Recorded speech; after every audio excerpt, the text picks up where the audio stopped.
यार FR group 1 का सबसे वास्ट सब्जेक्ट है। मुझे तो समझ ही नहीं आ रहा है वास्टनेस हैंडल कैसे करूँ। क्या पढूं, क्या छोड़ूं, कहाँ से शुरू करूँ। ऊपर से MCQs अलग आ गए। अब पता नहीं MCQs के लिए क्या क्या सॉल्व करना पड़ेगा। अगर आपके मन में भी ऐसे ही सारे क्वेश्चंस चल रहे हैं तो आज आपको इन सब के आंसर्स मिलने वाले हैं। Hey guys, this is CA Prerna Chapdod and I qualified my CA final examinations in May 24। आज मैं आपको बताने वाली हूँ कुछ इन्हीं क्वेश्चन के आंसर्स जो आपके मन में इस वक्त सबसे ज़्यादा चल रहे होंगे।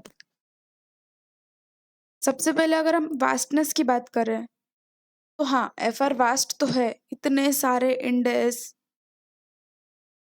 छोटे बात तो नहीं है, लेकिन फिर भी हमको हैंडल तो करना ही पड़ेगा, तभी हम CA बनने वाले हैं। अब देखो, सबसे पहले तो इस चीज़ के लिए आपके कॉन्सेप्ट्स क्लियर होने बहुत ज़रूरी है।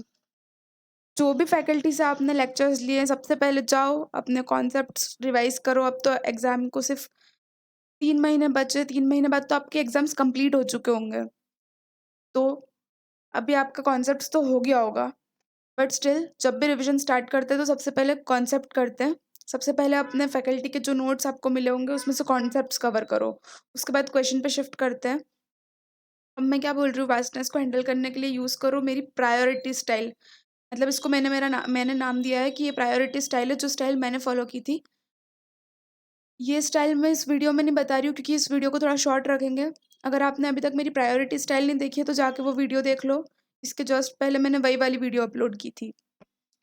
तो वास्टनेस तो आप आराम से हैंडल कर लोगे, जस्ट प्रायोरिटी वाली स्टाइल फॉलो करो। आजकल हर बच्चे का यही क्वेश्चन होता है कि मैं क्या पढूं और क्या छोड़ूं। तो ये प्रायोरिटी स्टाइल आपका इस क्वेश्चन का बहुत अच्छे से आंसर कर देगी। जाके देख लो, वास्टनेस हैंडल कर लोगे। अब MCQ का समझ नहीं आ रहा कि MCQ का क्या करें, कितना पढ़े, कहाँ से MCQ सॉल्व करें। तो देखो यार, बहुत सिंपल है। MCQ लाइक यू ICI सबसे पहले वो समझो। बिफोर बिफोर May 24 यानी November 23 तक जब पूरा पेपर डिस्क्रिप्टिव हुआ करता था, तब ICI सारे इंडेक्स टेस्ट नहीं कर पाती थी। कुछ मेजर इंडेक्स टेस्ट कर लेती थी जो हर बार आते ही आते थे, जैसे कि कंसोलिडेशन बिजनेस कॉम्बिनेशन हो गया, रेवेन्यू हो गया, अपने फाइनेंशियल इंस्ट्रूमेंट्स हो गया। ये सारे जो है वो हर पेपर में आपको दिखते थे। बट रिमेनिंग जितने भी इंडेक्स बचते थे उसमें से कभी कोई सा आ जाता था, कभी कोई सा आ जाता था। सारे इंडेक्स ICI नहीं टेस्ट कर पाती थी। अब जो उन्होंने May 24 में MCQ पैटर्न इंट्रोड्यूस किया है, इससे उनका इंटेंशन यही था कि वो सारे इंडेक्स टेस्ट कर पाए। मैंने जो May 24 का पेपर देखा उसमें मैंने नोटिस किया कि दो मार्क्स के सारे इतने सारे MCQ जो छोटे-छोटे इंडेक्स में से आए थे। सो थ्रू दैट MCQs उन्होंने सारे छोटे इंडेक्स को कवर करने की ट्राई की है। तो मेजॉरिटी इंडेक्स वो कवर कर लेती है MCQs के थ्रू। MCQs बहुत टफ बिल्कुल भी नहीं होते, बहुत बेसिक होते हैं। मतलब अगर आपने कॉन्सेप्ट्स अच्छे से पढ़ लिया तो MCQ आपसे पक्का बन जाएंगे। बस थिंग इज कि आप इस बार सिलेक्टिव स्टडी नहीं कर सकते हो। हर बार क्या होता था कि बहुत सारे बच्चे करते थे कि छोटे छोटे इंडेक्स में जय माता दी करते थे। मतलब क्या कि ये वाला हम कर लेते हैं, किस्मत अच्छी हुई तो यही वाला आ जाएगा। और बाद में बहुत सारे इंडेक्स छोड़ भी देते थे। तब छोड़ सकते थे, क्यों छोड़ सकते थे? क्योंकि सारे इंडेक्स नहीं पूछते थे, लेकिन MCQ में सारे इंडेक्स आते हैं। तो आपको पढ़ना तो सब कुछ है। समझ नहीं आ रहा तो टेंशन लेने की कोई बात नहीं है।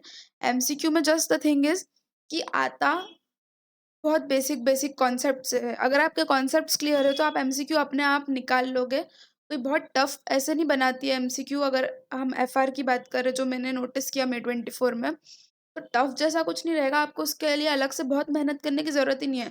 जस्ट दैट कि अगर आपके कॉन्सेप्ट्स क्लियर है तो MCQ आपसे बन जाएंगे। तो मैं क्या करूँ, कौन सी बुकलेट करूँ, MCQ प्रैक्टिस कहाँ से करूँ, उसके लिए बिल्कुल लोड मत लो। चाहो तो ICI वाले MCQs प्रैक्टिस कर लो। जस्ट द थिंग इज कि छोटे छोटे इंडेक्स जो भी है वो बिल्कुल छोड़ के मत जाना। एक एक दिन में आप 10 10 इंडेक्स छोटे छोटे आराम से रिवाइज कर सकते हो, बहुत आराम से। तो वैसे ही करना कि कॉन्सेप्ट सारे क्लियर हो जाए, कुछ भी ना छूटे, छोटे इंडेक्स में से आपके MCQs बन जाएंगे।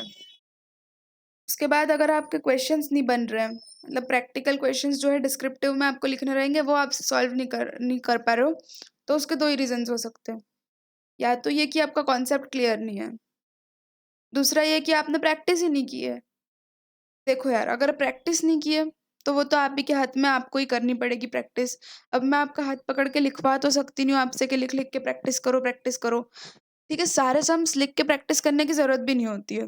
आप कैलकुलेटर पे कर लो, आपका आंसर मैच कर रहा है तो that's more than enough. The thing is कि एटलीस्ट आपको हर चैप्टर में से 1-2 या हर टाइप के 1-2 सम लिख के प्रैक्टिस करने चाहिए। तो क्वेश्चंस बनेंगे आपसे। द सेकंड थिंग इज़ कि कांसेप्ट्स क्लियर नहीं है। तो देखो, अगर नवंबर 24 इज़ योर अटेम्प्ट और बॉस अगर अभी तक आपके कॉन्सेप्ट्स क्लियर नहीं है तो गड़बड़ है। एट मोस्ट आप क्या कर सकते हो, फटाफट रिवीजन लेक्चर्स देखो अच्छी फैकल्टी के। मैंने आकाश कंदोई सर के रिवीजन लेक्चर्स रेफर किए थे, दैट वर टू गुड। तो फटाफट निपटाओ। अगर अभी तक कॉन्सेप्ट्स क्लियर नहीं है तो सच में गड़बड़ है। उसको आप एट द फर्स्ट प्रायोरिटी आप फटाफट कॉन्सेप्ट्स पे फोकस करो। वैसे जनरली अगर नवंबर 24 के स्टूडेंट्स हो तो मैं मान के चल रही हूँ कि आपके कॉन्सेप्ट्स तो पक्का क्लियर होंगे ही। और अगर आपकी प्रैक्टिस नहीं हुई है, इस वजह से क्वेश्चंस नहीं बन रहे, तो आप थोड़ा सा टाइम दो, प्रैक्टिस करो। 3-4 घंटे एटलीस्ट दूसरा सब्जेक्ट भी कर रहे हो तो साथ में इसकी प्रैक्टिस करते जाओ, ताकि कहीं भी आप लैग ना कर जाओ। वास्टनेस के लिए आप अलग से वो वीडियो देख लेना। उसके बाद हम चलते हैं एक बहुत ज़्यादा बेसिक क्वेश्चन पे, कि हमको सब कुछ आता है, हमसे क्वेश्चन बन रहे हैं, कोई दिक्कत नहीं आ रही है, सब कुछ हो रहा है। बस एग्ज़ाम में जब लिखने जाते हैं, तो हाथ काँपने लग जाते हैं, तब आंसर याद भी नहीं आता है, तब क्लिक नहीं होता है, तब कुछ बहुत टेंशन हो जाती है, मतलब एग्ज़ाम स्ट्रेस की बात कर रहे हैं। तो एग्ज़ाम फ़ियर तो हर किसी को होता है, चाहे कोई कितना भी बड़ा महारथी क्यों ना हो। लेकिन जब बात एग्ज़ाम की आती है, तो पसीने सबके छूटते हैं। पर इसके लिए मेरे पास एक सॉल्यूशन है, और वो क्या है? हम अगर घर पे ही ऐसा माहौल बनाएँ कि हम एग्ज़ाम में बैठें और फिर वो पेपर हम लिख दें। मैं मॉक की बात कर रही हूँ, कि मॉक पे हम लोग ट्राई कर लें और एग्ज़ाम का एटमॉस्फेयर बना के 3 घंटे प्रॉपर उसी टाइम स्लॉट में 2 से 5 वाले टाइम स्लॉट में बैठ के अगर मॉक दे दें, एक से काम नहीं होगा। सिर्फ़ मतलब पर सब्जेक्ट आप 2 देते हो तो वो भी बहुत है, लेकिन हर सब्जेक्ट के 2-2 देते हो अगर आप, तो 12 मॉक हो जाते हैं। अगर हम आईपीएस को छोड़ भी दें तो बाकी 5 सब्जेक्ट के भी 10 मॉक हो जाते हैं। तो वो प्रैक्टिस करो। और पेपर कौन-सा लोगे? आईसीएआई का ही पेपर लोगे। ईदर टेक द एमटीपी और take the past exam paper which you had not yet solved. मतलब मई 24 का एग्ज़ाम पेपर अगर आपने अभी तक देखा नहीं है, तो उसको उठाओ, वही एग्ज़ाम पेपर है, एक्चुअल एग्ज़ाम पेपर है, 3 घंटे में उसको सॉल्व कर लो। अब ऐसा है कि अभी तो रिसेंटली आपको एमटीपी ही ज़्यादा मैं प्रेफ़र करूँगी, बिकॉज़ उसके आपको एमसीक्यूज़ नहीं मिलेंगे। जो मई 24 का पेपर है उसको उसके एमसीक्यूज़ आपको अभी नहीं मिल पाएँगे। अब नेक्स्ट वाले जो अगर मई 25 के बच्चे हैं, तो वो तो क्या कर सकते हैं कि नवंबर 24 का पेपर भी दे सकते हैं, क्योंकि अब से तो एमसीक्यू भी घर ले जाना अलाउड होगा, तो वो एमसीक्यूज़ भी आउट हो जाएँगे। बट अभी जो नवंबर 24 वाले बच्चे हैं, वो एमटीपीज़ सॉल्व करेंगे, सेम टाइम स्लॉट पे सॉल्व करेंगे, ताकि आपको एग्ज़ाम वाला पूरा फ़ील आ जाएगा। तो अभी जो हाथ काँपने होंगे वो काँप जाएँगे, बट जो फाइनल एग्ज़ाम देने बैठोगे तब हाथ नहीं काँपेंगे, क्योंकि आपकी इतनी प्रैक्टिस हो चुकी होगी कि जब आप एग्ज़ाम लिखने बैठोगे तब आपको वो घर वाली फीलिंग आएगी कि हाँ, ये तो मैंने ऑलरेडी फेस किया हुआ है।